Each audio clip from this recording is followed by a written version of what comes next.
இன்றைய நாளிலே பாடம் 16 மூலமாக நான் உங்களை சந்திக்க வந்திருக்கிறேன். இன்றைய நாள்ல திருச்சபையின் மிக முக்கியமான நாள், இறந்த நாள், பெந்தெகோஸ்தே நாள் குறித்து தான் நாங்க பார்க்க போறோம். திருத்தூதர் பணிகள் 2ஆம் அதிகாரம் 1ஆம் வசனத்துல இருந்து 11ஆம் வசனம் வரையிலான பகுதியில தான் இந்த சம்பவம் உள்ளடங்கப்பட்டிருக்கு. அதுக்கு முன்னால நாங்க வளமையா ஒரு பாடல் பாடிட்டு வர மாதிரி நாங்க பாடிட்டு வந்துடலாம். என்னோடு சேர்ந்து நீங்களும் கூட பாடலாம். ஒரு காலத்துல நாங்களும் தெரியாதவங்களை போல இருந்தோம். ஆனா கடவுள் எங்களை தேடி வந்து அவருடைய அன்பை வெளிப்படுத்தினார். நாங்க கடந்த பாடங்கள்ல படித்தது போல ஒரு அப்பாவை போல எங்களை நேசித்தார். அதை உணர்ந்தவர்களாக நாங்க இந்த பாடலை பாடுவோம்.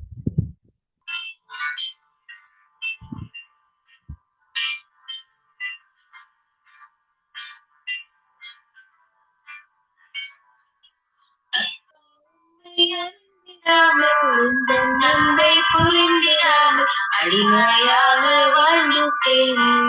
இப்போதும் இன்னும் வீட்டில் செல்லப்பேன். எனக்கு கவலை இல்லை இயேசுவே, நீருந்தும் தந்தையுங்கள் போற்றிடுவேன் போற்றி பாடிடுவேன் பாடி மகிழ்ந்திடுவேன் என்றென்றுமே. போற்றிடுவேன் போற்றி பாடிடுவேன் பாடி மகிழ்ந்திடுவேன் என்றென்றுமே. அழகான பாடல். இந்த பாடலை நாங்க பாடினோம். இப்ப நாங்க பாடத்துக்கு நாங்க செவிமடுக்கலாம். இன்றைய நாள்ல கூட இந்த திரையில நீங்க காண்கிறது என்ன பிள்ளைகள்? ஒரு அழகான புறா. என்ன இந்த புறாவை கண்டோன்னே உங்களுக்கு என்ன ஞாபகம் வருது? புறா வடிவில தேவாவியானவர் இயேசு திருமுழுக்கு பெறுற நேரத்துல ஞாபகம் அவங்களுக்கு தேவாவியானவரின் அடையாளமாக இந்த புறா காணப்படுகிறது. திரும்ப உங்களுக்கு ஞாபகப்படுத்துறேன்னா, அந்த இயேசுப்பா திருமுழுக்கு பெற போகிறதான நேரத்திலே, திருமுழுக்கு யோவான் திருமுழுக்கு கொடுக்க போகிறதான நேரத்திலே, இதா இவர் என் நேசகுமாரன், இவரில் நான் பிரியமாயிருக்கிறேன் என்று சொன்னதையும், தூய ஆவியானவர் அந்த இடத்துல புறாவை போல வந்து அவர் மேல் இறங்கியதையும் நாங்க காண்கிறோம். அந்த சம்பவம் உங்களுக்கு ஞாபகம் வருதா? சரி. அந்த தூய ஆவியானவரை கொண்டு இயேசப்பா அநேக அற்புதங்களையும் அடையாளங்களையும் எல்லாவற்றையும் செய்தார். என்ன அது போலவே நீங்க பாத்தீங்கன்னா, இப்ப நீங்க திரையில காண்கிறது என்ன பிள்ளைகள்? அக்கினி தழல். என்ன இந்த அக்கினியும் எதை குறிக்கிறது? வல்லமையை குறிக்கிறது. இயேசு பரம் ஏறுகிற நேரத்துல என்ன ஒரு வாக்கு கொடுத்துட்டு போனாரு? ஞாபகம் இருக்கா உங்களுக்கு? நான் இப்ப மேல பிதாவின் இடத்திலே செல்கிறேன், ஆனால் உங்களுக்கு துணையாளரை உங்களுக்கு அனுப்புவேன்னு சொல்லிட்டு போனதை நாங்க பாக்குறோம். என்ன தேவ ஆவியானவரை எங்களுக்கு அனுப்புவதாக வாக்கு கொடுத்து விட்டு செல்கிறார் பரலோகத்துக்கு. அப்படியான நேரத்திலே தான் நாங்க பார்க்கிறோம், சீடர்கள் எல்லாம் ஒன்று கூடி ஒரு அறையிலே இருக்கிறதான நேரத்திலே அக்கினிமயமான நாவுகள் வந்து இறங்குகிறதை நாங்க இங்க காணலாம். அப்படி ஒவ்வொருவர் மீதும் வந்து இறங்குகிறதான நேரத்தில் ஒவ்வொரு சீடனும் வெள்ளனடைந்து பல பல பாஷைகளை பேச தொடங்கினார்கள். அது மாத்திரமல்ல, தைரியமாக என்ன நடந்துச்சுன்னு சொல்லி சுவிசேஷத்தை, நல்ல விசேஷத்தை யாவருக்கும் சொல்ல தொடங்கினாங்க. நாங்க பார்க்கிறோம், அந்த இடத்துல ஒவ்வொரு இனத்தவர்கள் எல்லாம் கூடி வந்திருந்தவர்கள், இவர்கள் எல்லாம் எங்களோட பாஷை பேசுவது எப்படி அப்படின்னு சொல்லிட்டு யோசிக்க தொடங்கிட்டாங்க. இதை ஒரு சம்பவமாக நாங்கள் எங்களுடைய கண்களால பார்த்தா எவ்வளவு நல்லா இருக்கும். நாங்க பார்த்துட்டு வந்துடலாமா? வாங்க நாங்க பார்த்துட்டு வந்தோம். When the day of Pentecost came, they were all together in one place.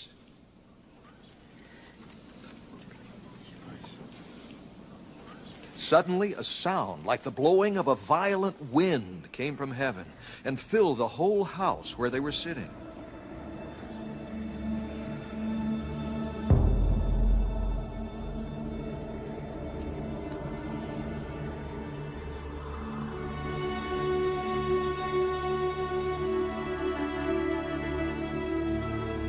They saw what seemed to be tongues of fire that separated and came to rest on each of them.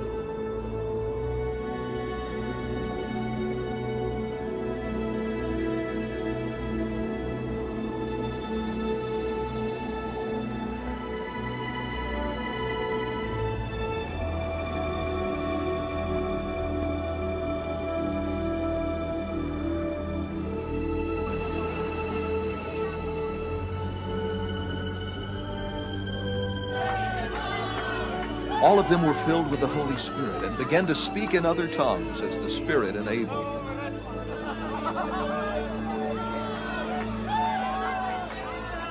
Now there were staying in Jerusalem God-fearing Jews from every nation under heaven. When they heard this sound, a crowd came together in bewilderment, because each one heard them speaking in his own language. Utterly amazed, they asked, "Are not all these men who are speaking Galileans? Then how is it that each of us hears them in his own native language? Parthians, Medes, and Elamites, residents of Mesopotamia, Judea and Cappadocia, Pontus and Asia, Phrygia and Pamphylia, Egypt and the parts of Libya near Cyrene, visitors from Rome, both Jews and converts to Judaism, Cretans and Arabs.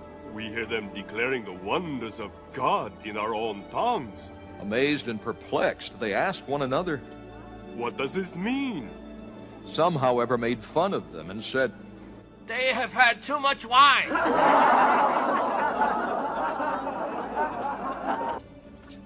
Then Peter stood up with the 11, raised his voice, and addressed the crowd. Fellow Jews, and all of you who live in Jerusalem, let me explain this to you. Listen carefully to what I say. Jesus of Nazareth was a man accredited by God to you by miracles, wonders, and signs, which God did among you through him, as you yourselves know. This man was handed over to you by God's set purpose and foreknowledge, and you, with the help of wicked men, put him to death by nailing him to the cross.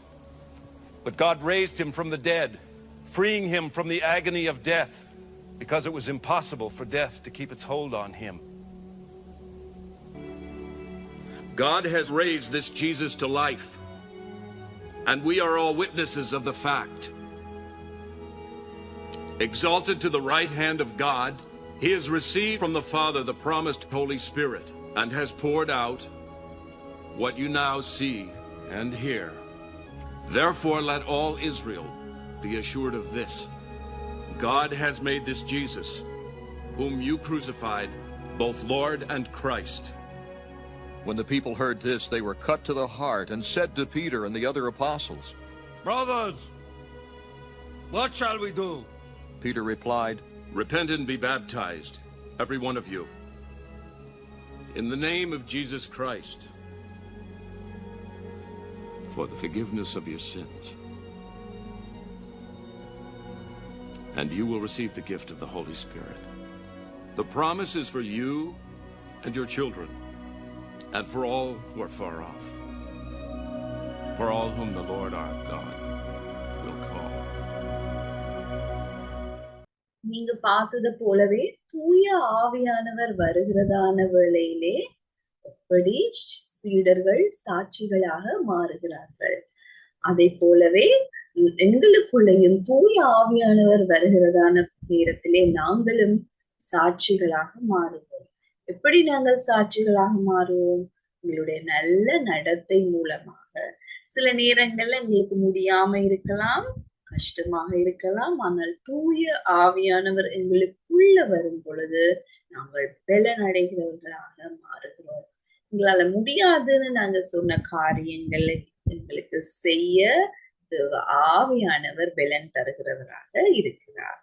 இப்ப இன்றைய நாளிலே ஒரு தீர்மானத்தை நாங்கள் எடுக்க போகிறோம். என்ன தீர்மானம்? எங்களால முடியாது, சில காரியங்களை விட முடியாது, சில காரியங்களை என்னால செய்ய முடியாது.